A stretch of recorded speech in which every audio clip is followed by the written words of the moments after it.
ભગવાન શ્રી કૃષ્ણ પરમેશ્વર કહે છે કે જ્યાં માન ના મળે ને ત્યાં ક્યારેય જાવું નહીં. જ્યાં માન ના મળે ત્યાં ક્યારેય જાવું નહીં. અને કહેવા છતાં સાંભળે નહીં એને ક્યારે સમજાવવું નહીં. જેને કહેવા છતાં સાંભળે નહીં એને ક્યારે સમજાવવું નહીં.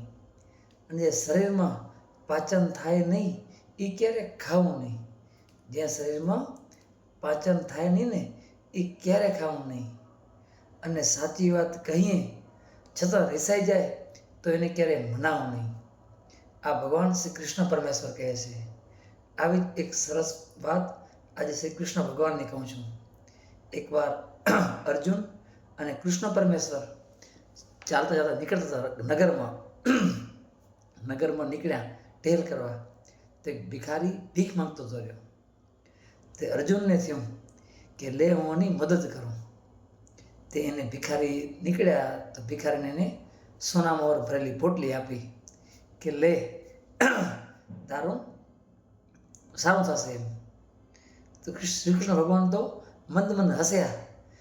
એમને હસ્યા એટલે અર્જુનને કીધું ભગવાનને કે તમે કેમ હસ્યા? કે તો કે એના ભાગમાં છે ને આ ધન લાભ નથી. કે તો એવું થોડું થાય કે રૂપિયા આટલા બધા સોના મોરો આપ્યા છે, કેટલી કિંમતી છે. કે તો કે એને તો લાભ થવાનો જ છે ને એમ.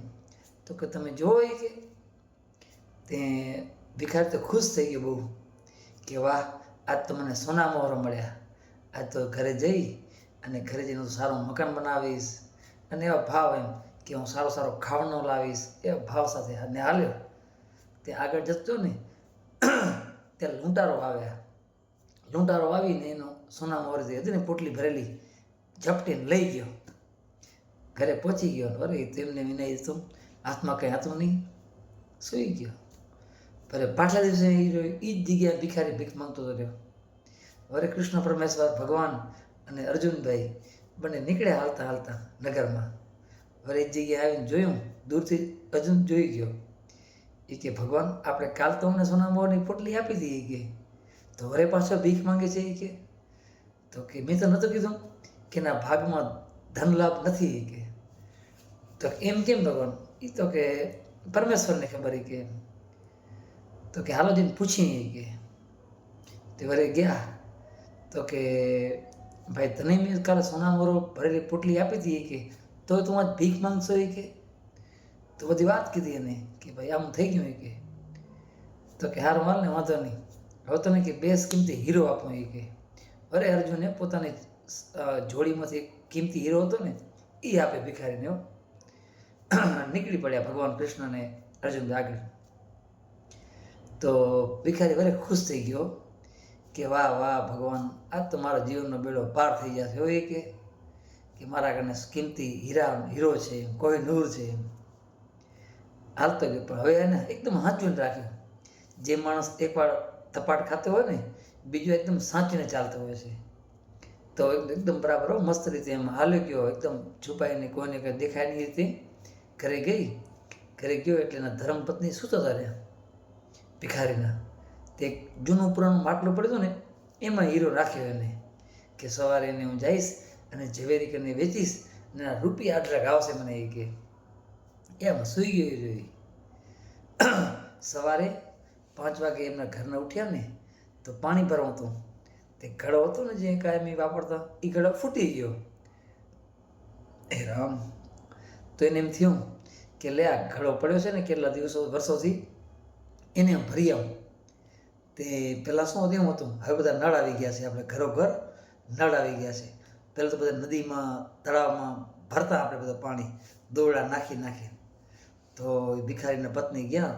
તે ઘડો જેમાં હીરો રાખ્યો હતો ને એ જ ઘડો પાડીને ગયા સવારે વહેલા 5 વાગે જળાશયમાં નદીમાં ગયા. અને જેવો નદીમાં નાખ્યો ને એમ ઘડો ભરવા માટે તો હીરો હતો ને પડી ગયો એમાં. પાણી ભરીને તો આવતા રહ્યા. પછી આ ભાઈ તો એના સમય પ્રમાણે ઉઠ્યા, જાગ્યા અને કીધું કે જોયું તો ઘડો નહીં. ઘડો ક્યાં? કે તો કે હું તો પાણી ભરી આવી. કે હું કે તો ઘડો ફૂટી ગયો તો. કે હું તો પાણી ભરી આવું. અરે બચારો કપાળે હાથ દઈને કે હે ભગવાન, કે જો તો એ કે મારે કેવો ભાગ છે કે સોનામાં વરે પોટલી હતી એ લૂંટારો લઈ ગયો અને કોહિનૂર હતો બેશકીમતી એ પાણીમાં પધરાવાઈ ગયો. આ લે કે આપણું એને કામ છે કે અરે ભીખ માંગશો એ કે એમ કે ભીખ માંગવા નીકળી ગયો. એમ વર્ષ દિવસ થયા ને એટલે ભગવાન કૃષ્ણ અને અર્જુન બંને નીકળ્યા. તો વરે જોયું તો ભિખારી ભીખ માંગતો રહ્યો. અર્જુન જોઈ ગયા કે આ તો વરે ભીખ માંગે પ્રભુ કે તો કે જો તે 2 વાર પ્રયાસ કર્યા ને કે હવે કે હું થોડી મદદ કરું બરાબર નહીં કે તારી મદદ તો થતું નથી તો કંઈ વાંધો નહીં કરો ભગવાન કે ગયા. એટલે ભગવાને છે ને એના કારણથી કૃષ્ણ પરમેશ્વરે 2 સિક્કા હતા ખાલી 2-3 રૂપિયા હશે સિક્કા એ આપ્યા લેવો એ કે નીકળી ગયા. એમને નીકળી ગયા એટલે આ તો બસ ભીખ માંગ્યો ને હવે બીજું તો મળ્યું નતું કાંઈ. જવા માંડ્યો ત્યાં જ એની એક નજર ગઈ ટોપલી ઉપર. એક છે ને માછીમાર માટલી લઈ ટોપલીમાં જાતો રહ્યો લઈને. તો એક માટલી છે ને તડફડ જતી રહી પાણી વગર જીવતી હતી. તો એને એમ થયું કે મારા કને 2 સિક્કા છે કે બીજું તો કાંઈ છે નહીં કે લઈને બચાવીનો જીવ બચાવું. તેને માછીમારને કીધું કે ભાઈ આ માટલી મને આપી દો કે આ 2 રાખો કે 2 સિક્કા છે. તો કે ભલે. માટલી લઈને એ નદીમાં ગયો માટલીને મૂકી. એને તો જેવી મૂકવા ગયો ને કાં તો એ જ માટલી હતી જે કોહિનૂર ગળી ગઈ હતી. તે ડાયરેક્ટ એને કોહિનૂર બારો કાઢ્યો મોઢામાંથી. એવું ડાયરેક્ટ ઓર ને ભિખારી એના હાથમાં આવી ગયો. હાથમાં આવી ગયો એટલે એને તો માટલીથી પાણી મૂકી હતી પણ ખુશ થઈ ગયો. મિલ ગયા મિલ ગયા મિલ ગયા. એટલે કોહિનૂર મળી ગયો એટલા માટે એને કીધું મિલ ગયા. ત્યાં તો જે ચોર લઈ ગયો હતો ને પોટલી એ ત્યાં જ એને છુપાવી હતી. એ કે એને એમ થયું કે આ મને ઓળખી ગયો. અરે ભાઈ કે આ તો મારે રાજાને કહેશે ને વરે મને સજા આપશે કે એના કને વરે આવ્યો ભિખારી કને કે લે ભાઈ તારી પોટલી કે કોઈને કહેતો નહીં કે મારું નામ લેતો નહીં કે રાખ તારી પોટલી.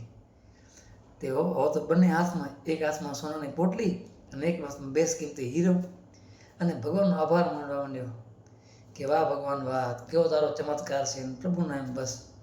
પછી કૃષ્ણ પરમેશ્વર બધું કહેતા રહે અર્જુનને એ કે જોયું કે તે આટલા બધું મહેનત કરી આપ્યું કે ને પણ એને કંઈ કામ ના આવ્યું કે. તો અર્જુને એમ કીધું પ્રભુ આ કેવી રીતના કે તમે ખાલી 2 સિક્કા આપ્યા કે તો પણ કે એનો 2 વસ્તુ પાછી મળી ગઈ કે. તો બસ આનું એક જ કારણ છે કે આપણા કને પ્રભુએ આપ્યું હોય ને આપણે આપણા માટે સ્વાર્થ માટે લઈએ ને તો ભગવાન નથી આપતા.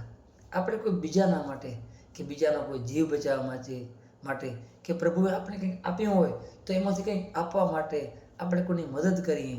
આપણે બીજાની મદદ કરીએ ને તો પરમેશ્વર હંમેશા આપણી મદદ કરતા જ હોય છે. બસ એવો વિશ્વાસ હોવો જોઈએ.